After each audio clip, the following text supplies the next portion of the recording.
Guys আমরা আজকে সবাই মিলে আড্ডা মারতে চলে গেছিলাম চাঁদপাড়ার একটা ক্যাফেতে, কিন্তু কোনো ক্যাফেই আমার ভালো লাগেনি। নিকিতা তো এসেই চলে গেল, মানে ওর একদমই ভালো লাগেনি, এরকম একটা ব্যাপার। কোনো ক্যাফেরই অ্যাম্বিয়েন্স ভালো না। হাস, আরে হাস।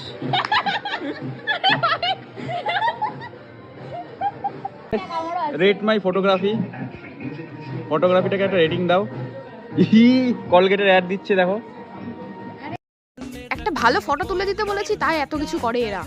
যাই হোক, তারপরে এসব অপমান সহ্য করতে না পেরে আমি বললাম চল অন্য কোথাও যাই। এরা দুজন হেঁটে হেঁটে আমাকে দূরের একটা ক্যাফেতে নিয়ে গেছে। এখানে তো সবাই মিলে আমরা আড্ডা দিচ্ছিলাম, কিন্তু এখানকার অ্যাম্বিয়েন্সও আমার ভালো লাগেনি। চারিদিকে খালি সিগারেট আর সিগারেট, ধোয়া আর ধোয়া।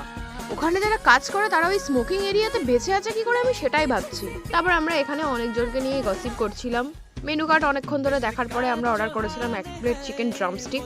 অর্ডার করার 20 মিনিট আধ ঘন্টা পরে ওটা দিয়ে গেছে, কিন্তু খেতে একদম ভালো লাগেনি আমাদের। আর খাওয়ার পরে যা অবস্থা হয়েছিল সেটা আর বলার মতো নয়। শুনবো না, তুই কি করেছিস সেটা বল। ও আমাদের অপমান করিয়েছে। কি হবে কি হবে? খেয়ে বিল দিইনি।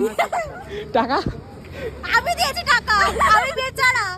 বেচারা না বেচারি? ওই হলো একই, আমার টাকা দিতে হয়েছে। তুই কি করেছিস? তোর টাকা কি হলো? তুই টাকা দিয়ে দিবি পরে। আমি কেন টাকা দেবো? কেন তুই আমার যে